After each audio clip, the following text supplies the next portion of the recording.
ಕಾಶ್ಮೀರ ಘಟನೆಯ ಬಗ್ಗೆ ಆರ್ಎಸ್ಎಸ್ನ ನಿಲುವೇನು? ಕಾಶ್ಮೀರ ಘಟನೆಯ ಬಗ್ಗೆ ಸಂಘದ ಮುಖ್ಯಸ್ಥ ಡಾಕ್ಟರ್ ಮೋಹನ್ ಭಾಗವತ್ ಅವರು ಏನು ಹೇಳಿದರು? ಕಾಶ್ಮೀರದ ವಿಷಯದಲ್ಲಿ ಸಂಘದ ಕೊಡುಗೆ ಏನು?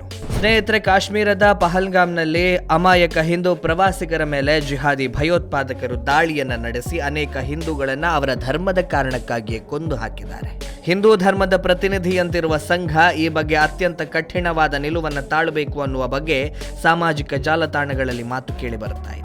ಸಂಘ ತನ್ನ ನಿಲುವನ್ನ ಸ್ಪಷ್ಟವಾಗಿ ಜನರಿಗೆ ತಿಳಿಸುವ ಕೆಲಸವನ್ನ ಮಾಡಿದೆ. ಸಂಘ ಯಾವಾಗಲೂ ಒಂದು ವಿಷಯವನ್ನ ಹೇಳುತ್ತಲೇ ಬಂದಿದೆ. ಅದೇನೆಂದರೆ, ನಾವು ಯಾರ ವಿರುದ್ಧವೂ ಇಲ್ಲ. ಯಾರು ದೇಶದ ವಿರುದ್ಧ ಇದ್ದಾರೋ ಅವರ ವಿರುದ್ಧ ಖಂಡಿತ ಇದ್ದೇವೆ.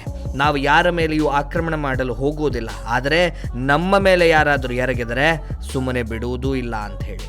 ಅದೇ ರೀತಿ ಇಂದು ಸಹ ಸಂಘದ ಮುಖ್ಯಸ್ಥರಾದ ಡಾಕ್ಟರ್ ಮೋಹನ್ ಭಾಗವತ್ ಅವರು ಘಟನೆಯ ಬಗ್ಗೆ ಸಂಘದ ನಿಲುವನ್ನು ಸ್ಪಷ್ಟಪಡಿಸಿದ್ದಾರೆ. ಗುರುವಾರ ಈ ಸಂಬಂಧ ಮಾತನಾಡಿದ ಅವರು, ಧರ್ಮವನ್ನ ಕೇಳಿಕೊಂಡದ್ದು ನಿಜಕ್ಕೂ ಅಮಾನವೀಯ ಸಂಗತಿ.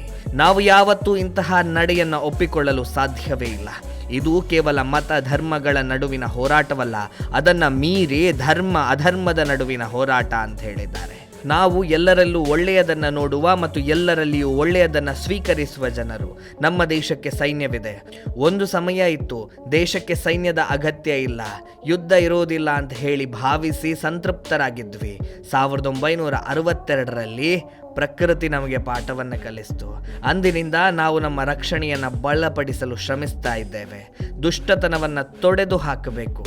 ನಮ್ಮಲ್ಲಿ ಕೋಪ ಇದೆ, ನಿರೀಕ್ಷೆಯೂ ಇದೆ. ನಿರೀಕ್ಷೆ ಈಡೇರ್ತದೆ ಅನ್ನುವಂಥ ನಂಬಿಕೆ ಕೂಡ ಇದೆ. ಆದರೆ ಅಂತಹ ಬದಲಾವಣೆ ಕೇವಲ ಶಸ್ತ್ರಾಸ್ತ್ರಗಳು ಅಥವಾ ಕೋಪದಿಂದ ಬರೋದಲ್ಲ. ಇದರ ಹಿಂದಿನ ನಿಜವಾದ ಶಕ್ತಿ ಸಾಮೀಪ್ಯ, ಸಮಾಜವನ್ನು ಒಗ್ಗೂಡಿಸುವ ಅನಿವಾರ್ಯತೆ ಇದೆ. ಕಲಿಯುಗದಲ್ಲಿ ಶಕ್ತಿ ಇರುವುದು ಸಂಘಟನೆಯಲ್ಲಿ. ಅದುವೇ ನಮ್ಮ ದೊಡ್ಡ ಶಕ್ತಿ.